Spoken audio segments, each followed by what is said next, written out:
सातारा तामजाईनगर येथील मुख्य रस्त्यावर पार्क केलेल्या स्प्लेंडर दुचाकीवर चोरट्याने हात साफ केल्याचे सीसीटीव्ही फुटेज नुकतेच समोर आले आहे।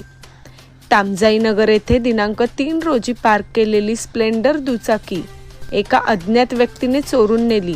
या घटनेचे सीसीटीव्ही फुटेज उपलब्ध झाले असून या संदर्भात शाहूपुरी पोलिसात तक्रार दाखल करण्यात आली असून सदर व्यक्ती अथवा स्प्लेंडर दुचाकी क्रमांक MH11 BP 0873 कोणाला दिसून आल्यास शाहूपुरी पोलिसांशी संपर्क करावा।